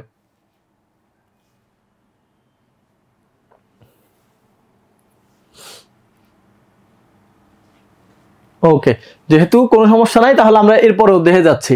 দেখো, যৌথ মূলধনী কোম্পানি থেকে পরীক্ষায় কি আসতে পারে, মানে আর্থিক অবস্থার বিবরণী থেকে পরীক্ষায় কোশ্চেন কি আসবে কম বেশি তোমরা সবাই জানো। এই অধ্যায় থেকে আসলে আমার বলার মতো কিছু নাই, কারণ এই অধ্যায় থেকে দুইটা কোশ্চেন আসবে, সেটা মাস্ট এবং বাধ্যতামূলকভাবে তোমাদের এগুলো আনসার করতেই হয়। সো এই অধ্যায় থেকে পরীক্ষায় কি আসবে সেটা আমার চেয়ে ভালো তোমরা জানো, বাট এই অধ্যায় থেকে তোমাদের ম্যাথ প্র্যাকটিস করাটা খুবই বাধ্যতামূলক আর কি। অনেক বেশি, যত বেশি ম্যাথ প্র্যাকটিস করবা তত বেশি পরীক্ষায় কম সময়ে ভুল ছাড়া আনসারগুলো করতে পারবা। বোঝা গেল? সো যেটা বলছিলাম, তো তোমাদের পরীক্ষায় আসতে পারে এরকম কোয়েশ্চেন তোমরা জানো, তাও আমি বেশ কয়েকটা কোয়েশ্চেন এখানে লিস্ট করার চেষ্টা করেছি যেগুলো তোমরা অলরেডি জানো। এই ধরনের কোয়েশ্চেনওয়ালা ম্যাথ যেগুলো পাবা তোমরা তোমাদের টেস্ট পেপারে কিংবা তোমাদের বইয়ে, এই কোয়েশ্চেনওয়ালা ম্যাথ যেগুলো পাবা, এগুলো অ্যাটলিস্ট একবার হলেও প্র্যাকটিস করে যাবা। বুঝা গেল? দেখো, মোট লাভ বা ক্ষতি নির্ণয় করো, এটা ডিপেন্ড করে আসলে ক নাম্বারও আসতে পারে, খ নাম্বারও আসতে পারে, ক খ, অথবা এটা কতে আসে আর কি, বেশিরভাগ গতে এই ধরনের কোশ্চেন দেয় না যে বিশদ আয় বিবরণী প্রস্তুত করো। বিশদ আয় বিবরণী তো দুই রকমের হইতে পারে, একটা হচ্ছে সেবা প্রদানকারী প্রতিষ্ঠানের জন্য, আর একটা হচ্ছে কি ক্রয় বিক্রয়কারী প্রতিষ্ঠানের জন্য। সো আমাদের দ্বিতীয় পত্রে আসলে সেবা প্রদানকারী প্রতিষ্ঠানের জন্য কম, ক্রয় বিক্রয়কারী প্রতিষ্ঠানের জন্য বেশি, মানে উৎপাদন করে এরকম প্রতিষ্ঠানের জন্য বেশি, যেহেতু কোম্পানি টাইপের বিষয়। সো এখানে ইম্পর্টেন্ট বিষয় হলো তোমাদের বহুধাপ বিশিষ্ট যে বিশদ আয় বিবরণী আছে সেটা। এরপরে হচ্ছে আমাদের পরীক্ষায় যেটা থাকে সেটা হলো আর্থিক অবস্থার বিবরণী। তো আর্থিক অবস্থার বিবরণী সবসময় ফুল করতে বলে না আমাদের, অনেক সময় দেখা যায় আর্থিক অবস্থার বিবরণী আমাদেরকে অর্ধেক করতে বলে, যে পরিচালন মুনাফা পর্যন্ত নির্ণয় করতে বলে। অনেক সময় দেখা যায় নিট মুনাফা পর্যন্ত নির্ণয় করতে বলে, তো ফুল করতে হচ্ছে আমাদের, বোঝা গেল? তো আর্থিক অবস্থার বিবরণী সবসময় ফুল করতে বলে না, অনেক সময় আর্থিক অবস্থার বিবরণী বললাম, সরি বিশদ আয় বিবরণী আমাদের অনেক সময় ফুল করতে বলে না, যে পরিচালন মুনাফা পর্যন্ত বের করলেই হয়। আর নিট মুনাফা পর্যন্ত বের করতে বললে তো আমরা ফুল করে ফেলছি। আর আর্থিক অবস্থার বিবরণী অনেক সময় একটা পার্ট, যে সম্পদ সাইড দেখাইতে বলে, অথবা দায়ী সাইড দেখাইতে বলে, অথবা ফুল দেখাইতে বলতে পারে, ঠিক আছে? তো বিশদ আয় বিবরণী, আর্থিক অবস্থার বিবরণী, মালিকানা সত্ত্ব বিবরণী, এই তিনটা বিবরণী যদি দেখে যাও এই অধ্যায় থেকে, আসলে এরপরে তো আর আসার মতো কিছু নাই, তবে প্র্যাকটিস করতে হবে বেশি। এই অধ্যায়ের কোশ্চেন অনেকটা ফাঁস করে দেওয়া কোশ্চেনের মতো, যে পরীক্ষার প্রশ্ন ফাঁস হয়ে গেছে আগে আগে, তাহলে আমরা পরীক্ষায় গিয়ে লিখবো। দেখো পরীক্ষার প্রশ্ন ফাঁস হয়ে যাওয়ার পরেও পোলাপাইন পারতেছে না, যে পরীক্ষায় এগুলাই আসবে আমরা সবাই জানি, তারপরও আমরা পারি না, বুঝা গেল? সো একটু প্র্যাকটিসটা ইম্পর্টেন্ট এখানে। এরপরে দেখো মোট দায়ের পরিমাণ, অলরেডি বলছি শেয়ার হোল্ডারদের সত্ত্ব মানে মালিকানা সত্ত্ব বিবরণী যেটাকে আমরা বলে থাকি, সেটা বিলম্বিত বিজ্ঞাপনের পরিমাণ, এটা আসলে ক নাম্বারে আসে আর কি, অনেক সময় আমি দেখলাম বেশ কয়েকবার এটা আসছে বিভিন্ন বোর্ডে। তারপর হচ্ছে নতুন অনাদায়ী পাওনা সঞ্চিতি, এটা হচ্ছে আমাদের কি বিশদ আয় বিবরণীর একটা পার্ট, বিশদ আয় বিবরণীর একটা পার্ট নতুন অনাদায়ী পাওনা সঞ্চিতির পরিমাণ বা কুরিন খরচ কত সেগুলো বের করা, এগুলো আমরা জানি। কিন্তু এটা আবার অনেক সময় দেখা যায় ক নাম্বারে আলাদা করে করতে বলে, যে নতুন অনাদায়ী পাওনা কত, অনাদায়ী পাওনা সঞ্চিতি কত, অনাদায়ী পাওনা সঞ্চিতির বা কুরিন খরচ কত, এই ধরনের একটা কথা বলে। তো ভ্যাট চলতি হিসাব এটা বেশ কয়েকবার আসছে, বেশ কয়েকটা জায়গায় তোমাদের শর্ট সিলেবাসের অন্তর্ভুক্ত, সো এটা একটু দেখে নিও। আর মুনাফার হার, মুনাফার হার এটা আসলে অ্যাডমিশন টেস্টের জন্য অনেক বেশি ইম্পর্টেন্ট। অ্যাডমিশন টেস্টে এখান থেকে একটা কোশ্চেন থাকেই, যে বিক্রয়ের উপর ক্রয় মুনাফার হার এত হলে ক্রয়ের উপর কত, ক্রয়ের উপর মুনাফার হার এত হলে বিক্রয়ের উপর কত, মার্ক আপ মার্জিন বলে এগুলাকে। তো এগুলোও পরীক্ষায় আসে আর কি। এবার হচ্ছে আমাদের সবচেয়ে ইম্পর্টেন্ট বিষয়, আর্থিক অবস্থার বিবরণী থেকে আমাদের পরীক্ষায় সিকিউতে 20 নাম্বার থাকে, পাশাপাশি এমসিকিউতেও কিন্তু দেখা যায় প্রায় 4-5 নাম্বার থাকে, আরও বেশি থাকবে যেহেতু দ্বিতীয় পত্রে আমাদের অধ্যায় খুবই কম। সো এখানে আর্থিক অবস্থার বিবরণী থেকে থিওরিটিক্যাল যা কিছু আসতে পারে সবগুলো তথ্যকণিক আমরা এখানে নিয়ে আসছি, জাস্ট এগুলা তোমরা একবার চোখ বোলাই যাবা পরীক্ষার আগে, তাহলেই তোমাদের জন্য ইনাফ। বোঝা গেল কি বললাম? সো এগুলো আমি আর ধরে ধরে সবগুলো বিশ্লেষণ করলাম না, কারণ যেহেতু থিওরিটিক্যাল আমরা অলরেডি 2টা চ্যাপ্টার দেখছি, এটা তোমরা জাস্ট দেখলেই হবে আর কি। বোঝা গেল কিনা যে আসলে আর্থিক অবস্থার বিবরণী কি? এখানে একটা বিষয় আমি তোমাদেরকে বলতে চাই, যদি আমাদেরকে বলে আর্থিক বিবরণী কয়টি, আর্থিক বিবরণী কয়টি, তখন আমরা আর্থিক বিবরণীর উত্তর দিব 4টি। 4টি আর্থিক বিবরণী কি কি? প্রথমে হচ্ছে বিশদ আয় বিবরণী, তারপর হচ্ছে আর্থিক অবস্থার বিবরণী, মালিকানা সত্ত্ব বিবরণী, নগদ প্রবাহ বিবরণী। এই 4টি হচ্ছে বিবরণী, বোঝা গেল? এই 4টি হচ্ছে আর্থিক অবস্থার বিবরণী, সরি এই 4টি হলো আর্থিক বিবরণী। আর আমাদের যদি বলে আর্থিক বিবরণীর অংশ কয়টি, আর্থিক বিবরণীর অংশ হচ্ছে 5টি। আর একটা কি, সেটা হলো টিকা, গুরুত্বপূর্ণ নোট ও টিকা, এটা হচ্ছে আমাদের আর্থিক বিবরণীর অংশ, বাট এটা কোনো বিবরণী না। বুঝা গেল? যদি আমাদেরকে বলে ফাইন্যান্সিয়াল স্টেটমেন্ট কয়টি, তাহলে আমরা বলবো ফাইন্যান্সিয়াল স্টেটমেন্ট 4টি। আর আমাদেরকে যদি বলে ফাইন্যান্সিয়াল স্টেটমেন্টের পার্ট কয়টি, তখন আমরা বলবো 5টি। ওইখানে একটা নতুন জিনিস ইনক্লুড হবে, সেটা হলো নোটস। সো এগুলো হচ্ছে আমাদের পরীক্ষার জন্য খুবই গুরুত্বপূর্ণ, আমরা পরীক্ষার আগে একবার দেখে যাব, কেমন? ওকে, আমি এরপরে যাচ্ছি। এখানে ওই যে তথ্যকণিকাগুলো যেগুলো এমসিকিউর জন্য অনেক বেশি ইম্পর্টেন্ট, আমরা বিগত 2টা চ্যাপ্টার এগুলো এক্সপ্লেন করছি, আমরা এখানে আর এক্সপ্লেন করছি না। এরপরে হচ্ছে আমাদের আর্থিক বিবরণী বিশ্লেষণ। আর্থিক বিবরণী বিশ্লেষণ আরেকটা নতুন চ্যাপ্টার, তোমরা যারা আছো একটু বলো যে গত চ্যাপ্টার যেটা আমরা আলোচনা করে ফেলেছি আর্থিক অবস্থার বিবরণী, এটা থেকে পরীক্ষায় কি কি কোশ্চেন আসতে পারে, এমসিকিউর জন্য যে তথ্যকণিকাগুলো দেওয়া আছে সেগুলো আমরা ক্লাসে বললাম না, সেগুলো তোমরা দেখে নিবা। এগুলো কিন্তু খুব বেশি ইম্পর্টেন্ট, বুঝা গেল? আসলে এমসিকিউতে এর বাইরে আসার সুযোগ নাই, ম্যাথ ছাড়া থিওরিটিক্যাল কোশ্চেন এর বাইরে আসার সুযোগ নাই। তোমরা যদি ওইটা বুঝে থাকো তাহলে আমরা এই চ্যাপ্টারটা শুরু করব। একটু আমাকে জানাও যে তোমরা গত চ্যাপ্টারটা আসলে বুঝতে পারছো কিনা। আচ্ছা, যদি কোনো সমস্যা না থাকে তাহলে আমরা এরপরের চ্যাপ্টারটা শুরু করে দিচ্ছি। এই চ্যাপ্টারটা হচ্ছে আর্থিক অবস্থার বিবরণী বিশ্লেষণ বা আর্থিক বিবরণী বিশ্লেষণ। আর্থিক বিবরণী বিশ্লেষণ বলতে আমরা গত চ্যাপ্টারে যে বিবরণীগুলো তৈরি করা শিখেছি, বিশেষ করে আয় বিবরণী বা বিশদ আয় বিবরণী, আর্থিক অবস্থার বিবরণী, মালিকানা সত্ত্ব বিবরণী বা শেয়ার হোল্ডারদের সত্ত্ব বিবরণী, নগদ প্রবাহ বিবরণী, এই বিবরণীগুলো বিশ্লেষণ করা আমরা শিখবো। বিশ্লেষণ করা বলতে আসলে কি, ধরো একটা প্রতিষ্ঠানের আমরা দুইটা প্রতিষ্ঠানের সাথে তুলনা করব। বাংলাদেশে ওয়ালটন কোম্পানি তারা মোবাইল বানায়, আবার আমেরিকাতে যে অ্যাপল আছে আইফোন যারা তৈরি করে, অ্যাপলও মোবাইল বানায়। এখন এই দুইটা কোম্পানি তো সেম জিনিস বানায়। এখন এই দুইটা কোম্পানির সাথে যদি আমি তুলনা করতে যাই, অ্যাপলের রেভিনিউ দেখা যাবে, অ্যাপলের লাভ প্রতি বছর যে লাভ বা বিক্রয় অনেক অনেক গুণ বেশি ওয়ালটনের তুলনায়, ঠিক না? এখন আমরা ওয়ালটনের সাথে অ্যাপলকে কিভাবে তুলনা করতে পারি? কারণ একটা কোম্পানির লাভ যদি 100,000 কোটি টাকা হয়, আর একটা কোম্পানির লাভ হচ্ছে মাত্র 100 কোটি টাকা, কোথায় 100,000 কোটি আর কোথায় 100 কোটি, ঠিক না? অনেক পার্থক্য না? আমাদের স্বাভাবিকভাবেই মনে হতে পারে অ্যাপল মনে হয় অনেক ভালো কাজ করতেছে, বা অ্যাপল মনে হয় অনেক ভালো কোম্পানি, আমার মনে হয় অ্যাপলে ইনভেস্ট করা উচিত। সো এটা বোঝানোর জন্য আমি তোমাদেরকে একটা এক্সাম্পল দিতে চাই। ধরো জনাব করিম, ধরলাম আমি করিমকে, আচ্ছা করিমই লিখি। করিম হচ্ছে একটা জায়গায় 5,000 টাকা ইনভেস্ট করছে, ঠিক আছে? করিম একটা জায়গায় 5,000 টাকা ইনভেস্ট করছে। 5,000 টাকা ইনভেস্ট করে সে ওইখান থেকে লাভ করলো 500 টাকা, ঠিক আছে? আরেকজন রহিম হচ্ছে একটা জায়গায় ইনভেস্ট করছে 10,000 টাকা। রহিম একটা জায়গায় ইনভেস্ট করছে 10,000 টাকা। 10,000 টাকা ইনভেস্ট করে সে লাভ করলো 700 টাকা। এখন আমি যদি তোমাদের জিজ্ঞাসা করি, রহিম লাভ করছে, ধরো রহিম লাভ করছে 500 টাকা, আর করিম লাভ করছে হচ্ছে 500 টাকা, রহিম লাভ করছে 700 টাকা। আসলে কে ভালো, কে বেশি ভালো করছে একটু বলো তো? কে বেশি ভালো করছে? আমাদের করিম বেশি ভালো করছে না রহিম বেশি ভালো করছে? যে 700 টাকা লাভ করছে সে ভালো করছে, না যে 500 টাকা লাভ করছে সে ভালো করছে? একটু বলো। সো তোমাদের অনেকেরই আনসার হলো এটার যে রহিম ভালো করছে, কারণ রহিম 700 টাকা লাভ করছে। ও 700 টাকা লাভ করছে মানে কি, 700 মাইনাস 500 মানে ও 200 টাকা বেশি লাভ করছে, তার মানে ও ভালো করছে। কিন্তু আলটিমেটলি আমরা ভালো খারাপ এটা দিয়ে বিবেচনা করি না, আমরা ভালো খারাপ কি দিয়ে বিবেচনা করি? ও দেখো মাত্র 5,000 টাকা ইনভেস্ট করে 500 টাকা লাভ করে ফেলছে, তাহলে কত পার্সেন্ট লাভ করছে দেখো, নিচে 5,000 উপরে 500, মানে হচ্ছে ও প্রায় কত পার্সেন্ট, 10% লাভ করছে। আর অন্যদিকে ও 10,000 টাকা ইনভেস্ট করে, 10,000 টাকা ইনভেস্ট করে ও লাভ করছে 700 টাকা। 10,000 টাকা ইনভেস্ট করে ও যদি 700 টাকা লাভ করে, তাহলে ও লাভ করছে 7%। তাহলে কে বেশি ভালো করছে? আমাদের হিসাব বলে যে 10% লাভ করছে সে বেশি ভালো করছে। তো এটা আমরা কিভাবে জানতে পারছি? এটা আমরা জানতে পারছি বিশ্লেষণের মাধ্যমে। আমরা এখানে কি বিশ্লেষণ করছি?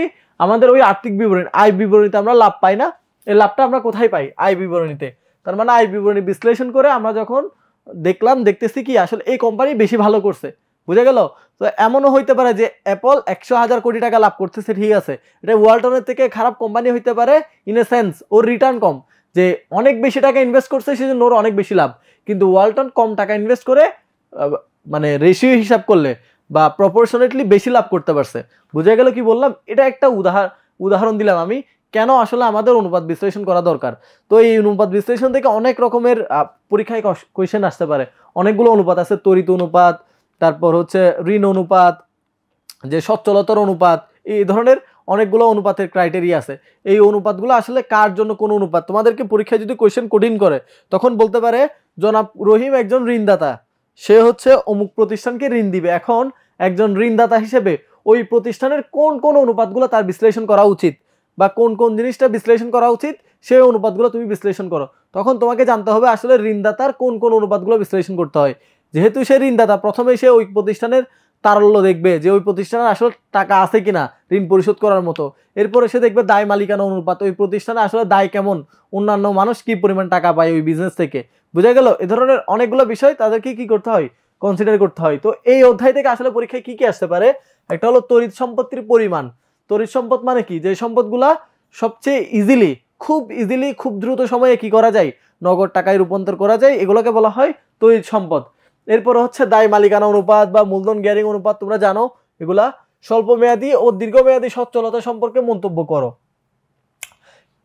স্বল্প মেয়াদী এবং দীর্ঘমেয়াদী সচ্ছলতা সম্পর্কে মন্তব্য করো। আচ্ছা, এই অধ্যায়ে তোমাদেরকে আরেকটা বিষয় বলি, সেটা হলো এসএসসিতে আমরা কিছু জিনিস ভুল শিখে আসি। অন্যতম আমরা এসএসসিতে ভুল বলতে আমাদের সবকিছু শেখানো হয় না আর কি এই লেভেলে। এসএসসিতে আমরা এখানে যে অনুপাত বিশ্লেষণ যখন করি, আমরা কিভাবে ইন্টারপ্রিটেশন দিই, ইন্টারপ্রিটেশন মানে আমরা কিভাবে ব্যাখ্যা লিখি। আমরা পরীক্ষায় সচরাচর ব্যাখ্যা লিখি হচ্ছে আচ্ছা এটার আদর্শ মান এত, এটার মান আসছে, তো ধরো আমাদের দায় অনুপাত বা সরি তারল্য অনুপাত আসছে 2:1। আমরা বলি যেহেতু 2:1 তাহলে এই কোম্পানির অবস্থা ভালো।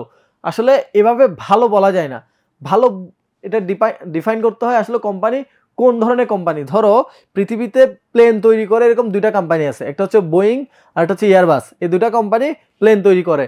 আর আমাদের আশেপাশে অনেকগুলো আছে যেগুলোকে আমরা বলি গ্রোসারি শপ বা মুদির দোকান বলি আমরা অনেক সময়, যে আমাদের দৈনন্দিন যে বিষয়গুলো আমরা কিনি আর কি, দেখা যাচ্ছে আটা চাল ময়দা এগুলো যে গ্রোসারি স্টোর থেকেই কিনি আমরা, এই দোকানগুলো আর কি তৈজসপত্রের দোকান বলা যায়, আরও যেই নামে চিনো তোমরা। এই দোকানগুলোতে দেখবা প্রতি সপ্তাহে নতুন নতুন কি আনতেছে, মালামাল আনতেছে, নতুন নতুন মালামাল আনতেছে। তো যখন আমরা হচ্ছে কি করব, মজুত পণ্য আবর্তন অনুপাত আমরা যখন করব, তখন দেখবা কি বোয়িং বা এয়ারবাস যারা প্লেন বানায় ওরা সারা বছরে মিলে দেখা যাচ্ছে 10-12টা প্লেন বিক্রি করতেছে।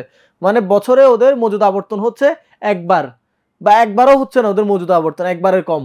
আর যখন তুমি একটা সাধারণ গ্রোসারি স্টোর বা এই যে আমাদের যে তৈজসপত্র বিক্রি করে চাল ডালের দোকানের মজুদ আবর্তন অনুপাত দেখবা, চাল ডালের দোকানে দেখবা মজুদ আবর্তন প্রতি সপ্তাহে ওর সব প্রোডাক্ট বিক্রি হয়ে যায়, আবার নতুন করে প্রোডাক্ট কিনতে হয়।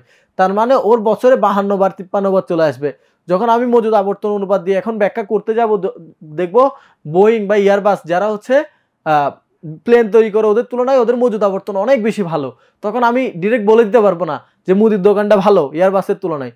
সেজন্য আমরা যখন তুলনা করব, তুলনাটা দুই রকমের। আর্থিক অবস্থার বিবরণী বিশ্লেষণ করার সময় আমাদের দুই রকমের তুলনা হইতে পারে। একটা হচ্ছে এই প্রতিষ্ঠান, একই প্রতিষ্ঠানের গত বছরের সাথে এই বছর, বিগত বছর, এটাকে বলা হয় টাইম সিরিজ অ্যানালাইসিস, যে মানে সময়ের উপর ভিত্তি করে আমরা হচ্ছে অ্যানালাইসিসটা করি, গত বছর কেমন করছে এই বছর কেমন করছে এটা। আর একটা আমরা করি হচ্ছে পিয়ার অ্যানালাইসিস মানে ও যে প্রতিষ্ঠান, ধরো একটা বিমানের ব্যবসা, বা আমি ধরো গাড়ির ক্ষেত্রে যদি বলি টয়োটা আছে, হুন্ডাই আছে, তারপর আরও কি কি আছে এরকম, মার্সিডিজ বেঞ্জ আছে, তারপর আর কি আছে, ধরো মিৎসুবিশি আছে, এরকম অনেকগুলো কোম্পানি আছে সারা দেশে, বিএমডাব্লিউ আছে, তারপর টেসলা আছে, আমাদের বাংলাদেশে এখন আকিজ আছে, এরকম আর কি অনেক অনেক কোম্পানি আছে। তো ওদের একজন আরেকজনের সাথে আমরা তুলনা করলাম, এই যে একজন আরেকজন একটা কোম্পানির সাথে আরেকটা কোম্পানির তুলনা করলো, এটাকে বলা হয় পিয়ার অ্যানালাইসিস। বুঝা গেল? সো অনেকভাবে হচ্ছে আর্থিক অবস্থার বিবরণী বিশ্লেষণ করা যায়। তোমাদের এসএসসি লেভেলে তোমরা ইন্টারপ্রিটেশনগুলো লেখার ক্ষেত্রে মানে বিশ্লেষণ, এই যে মন্তব্য দেওয়ার ক্ষেত্রে তোমরা আদর্শ মানগুলো দিয়ে মন্তব্য দিতে পারো এসএসসিতে। তবে আদর্শ মান দিয়ে মন্তব্য দেওয়ার ক্ষেত্রেও একটা জিনিস মাথায় রাখবা, দুইটা একই ধরনের প্রতিষ্ঠান কিনা, এক এক রকমের প্রতিষ্ঠান হলে আমরা তুলনা করতে পারবো না। বুঝা গেল? তাহলে তোমরা চেষ্টা করবো দুইভাবে মন্তব্য দিতে, যে গত বছর কি অবস্থা ছিল, এই বছর কি অবস্থা, আর অথবা ওভারঅল ওই জনরার ওই ইন্ডাস্ট্রির কি অবস্থা সেটার উপর ভিত্তি করে। এবার আর কি কোশ্চেন আসতে পারে, চলতি অনুপাত, তারল্য অনুপাত, মজুদ আবর্তন অনুপাত, এগুলো পরীক্ষায় আসে। অলিক সম্পদের পরিমাণ নির্ণয় করো। অলিক সম্পদ কি সেটা আমরা জানি, অনেক সময় অলিক সম্পদকে বলা হয় ভুয়া সম্পদ বা ফেক অ্যাসেটস, যেগুলো আসলে প্রকৃতপক্ষে অ্যাসেট না, আমরা অ্যাসেট হিসেবে দেখাই। এই ভুয়া সম্পদের পরিমাণ কত বা অলিক সম্পদের পরিমাণ কত সেটা আমাদেরকে নির্ণয় করতে বলে। বিনিয়োজিত মূলধনের অনুপাত নির্ণয় করতে বলে অনেক সময়।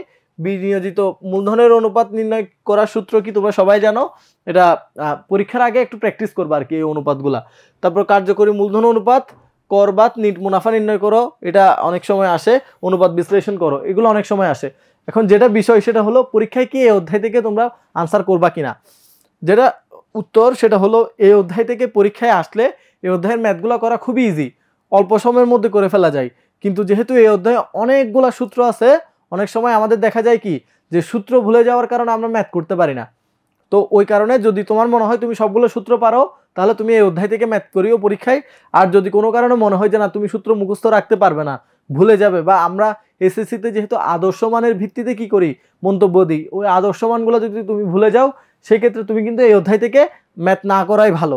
আমরা এবার দেখবো এই অধ্যায় থেকে আসলে পরীক্ষায় এমসিকিউর জন্য কি কি আসতে পারে। সো এই অধ্যায় পরীক্ষায় এটা খুবই গুরুত্বপূর্ণ, এখান থেকে আসলে এমসিকিউতে আসার মতো অনেকগুলো ইনফরমেশন আছে আর কি। তো তোমরা একটু এগুলো দেখে নিবে, আমি খুব বেশি সময় নষ্ট করলাম না। এখানে আদর্শ মানগুলা আসে, সমান্তরাল বিশ্লেষণ কি, উলম্ব বিশ্লেষণ কি আমরা জানি। এই যে আমি একটু আগে ইংলিশে যেটা বললাম সেটা হচ্ছে টাইম সিরিজ অ্যানালাইসিস। আমি যেটা বললাম যে একই প্রতিষ্ঠানের গত বছরের সাথে এই বছরের তুলনা করতেছি, এটাকে বলা হয় সমান্তরাল বিশ্লেষণ। আর ধরো যদি এমন হয় যে একটা কোম্পানির সাথে আরেকটা কোম্পানির আমি তুলনা করতেছি, এটাকে আমরা বলবো উলম্ব বিশ্লেষণ, বুঝা গেল? এটাই। ওকে, সো এখন হচ্ছে আমরা আমাদের পরের অধ্যায়ে যাব। দেখো এই অধ্যায়ে কিন্তু প্রচুর পরীক্ষায় আসার মতো ইনফরমেশন আছে, মানে থিওরিটিক্যাল জিনিসপত্র এই অধ্যায়ে অনেক বেশি। সো এই অধ্যায়টা তোমাদের এমসিকিউর জন্য অনেক ইম্পর্টেন্ট। এখন হচ্ছে আমরা উৎপাদন ব্যয়ে চলে আসছি। এরপর আমাদের আরেকটা অধ্যায় আছে, এটা আমাদের সেকেন্ড লাস্ট অধ্যায়। তো তোমরা যারা আছো আমাকে একটু বলো, গত যে চ্যাপ্টারটা নিয়ে আমরা আলোচনা করলাম ওই চ্যাপ্টারটা সম্পর্কে তোমরা সম্পূর্ণ বুঝতে পেরেছো কিনা? আচ্ছা, তোমরা বলতে বলতে আমি শুরু করে দেই, কারণ আমাদের যেহেতু মাগরিবের নামাজ, সময় হাতে খুবই কম আর কি। সো পরীক্ষায় কি কি আসতে পারে তোমরা পরবর্তীতে যারা রেকর্ডেড দেখবে, তোমাদের যদি কোনো কোয়েশ্চেন থাকে তোমরা কমেন্টে লিখে রাখিও। আমরা পরবর্তীতে হিসাব বিজ্ঞানের উপর কোনো ক্লাস নিলে তখন তোমাদের কোয়েশ্চেনগুলোর আনসার দেওয়ার চেষ্টা করব ইনশাআল্লাহ। ওকে, সো এখান থেকে আসলে পরীক্ষায় কি আসতে পারে, এটা খুবই ইজি একটা অধ্যায়। অনেকে দেখা যায় এটা পারে না দেখি স্কিপ করে, কিন্তু একটা জিনিস মাথায় রাখিও, এটা যদি তুমি স্কিপ করো তুমি সিকিউতে স্কিপ করতে পারবা, বাট এমসিকিউতে তো আমাদের 30-30ই আনসার করতে হয়, এমসিকিউ বাদ দেওয়ার সুযোগ নাই। সেই কারণে এমসিকিউর প্রিপারেশন কিন্তু তোমার নিতেই হচ্ছে। তো এই অধ্যায় থেকে আসলে পরীক্ষায় কঠিন কোনো ম্যাথ আসে না, ইজি কয়েকটা ম্যাথ যদি তুমি বাসায় প্র্যাকটিস করো এই অধ্যায় থেকে খুব কম সময়ে আনসার করে ফেলতে পারবা। কি কি আসে? উৎপাদন এককের পরিমাণ নির্ণয় করো। এখানে দুইটা ঝামেলা হচ্ছে, অনেক সময় একক চাই, অনেক সময় পরিমাণ চাই।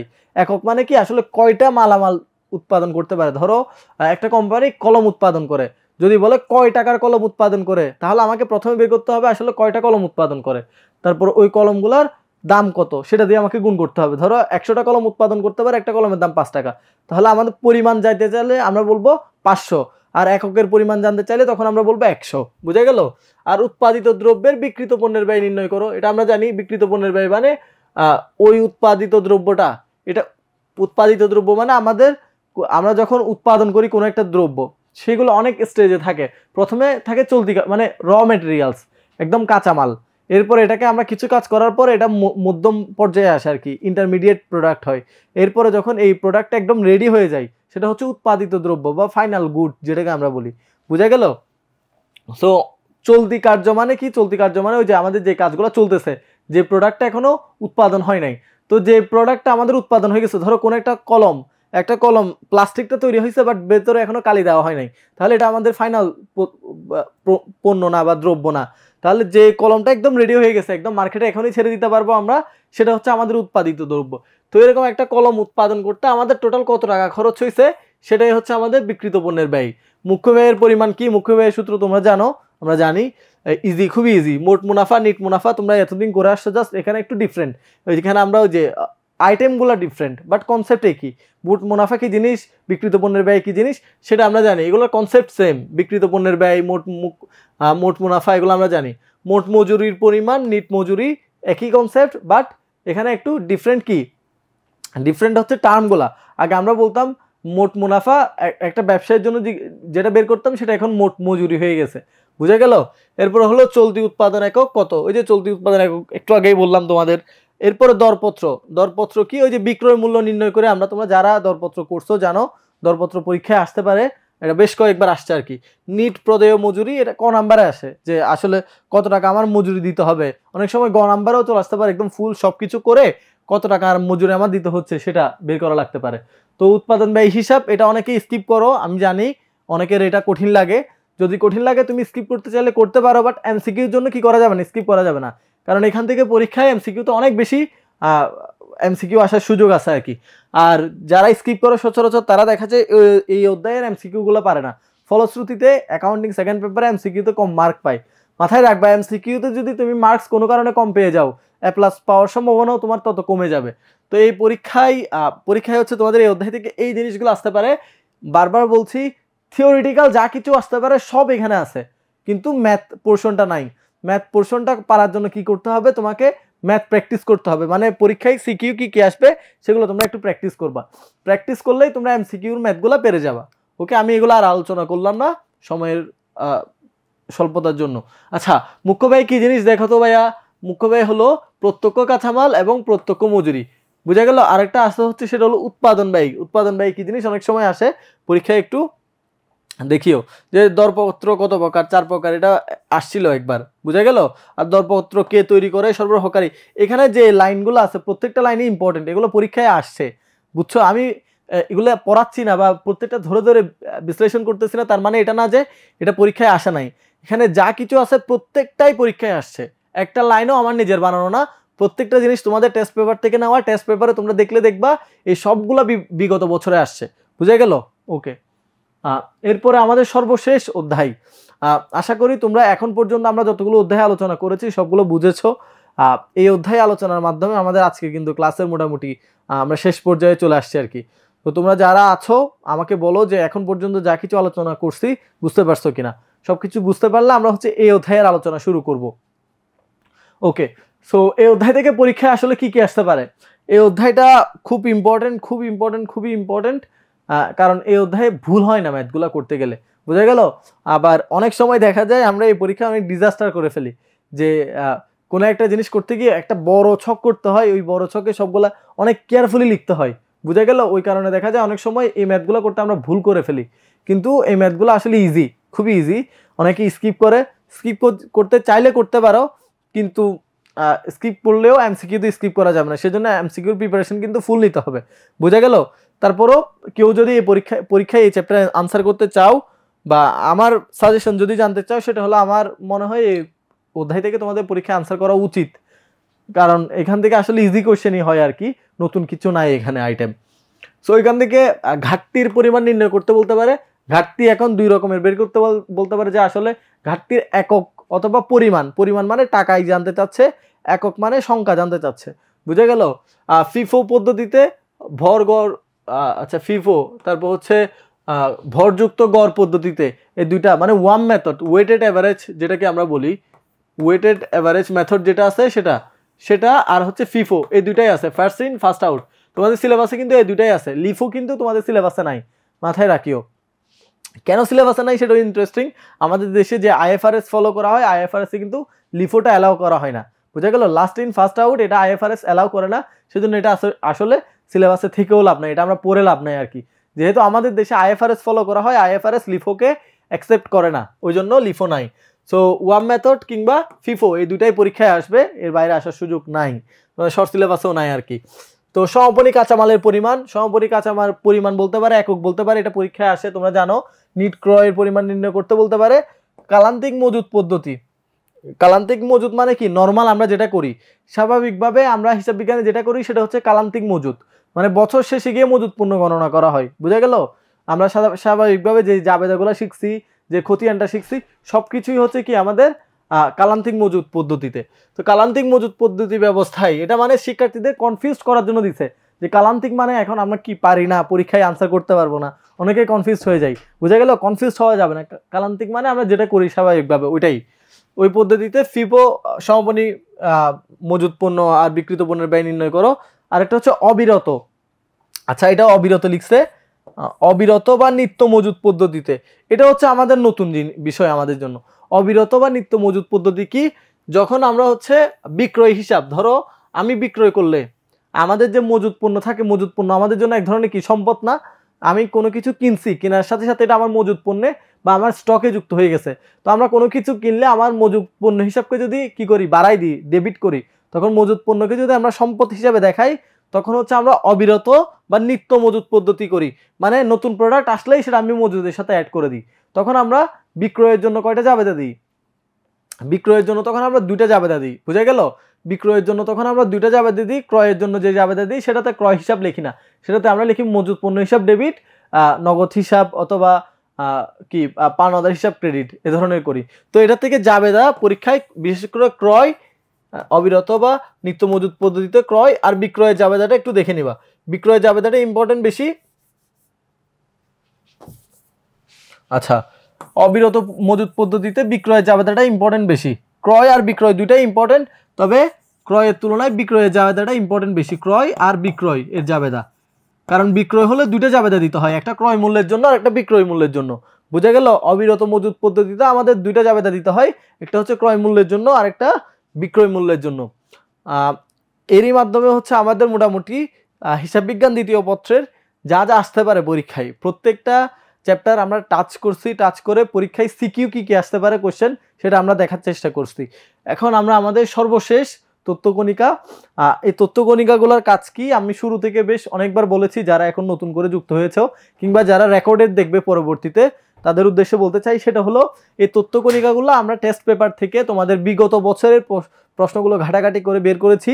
এগুলো যদি তোমরা দেখে যাও, তোমাদের বিগত বছরের কোয়েশ্চেনগুলো যখন তোমরা সলভ করতে যাবা দেখবা এগুলো থেকেই আসছে। এখানে একটা লাইনও আমার নিজের দেওয়া না, সবগুলো বিষয় আমরা হচ্ছে বিগত বছরের কোয়েশ্চেন থেকে নিয়েছি।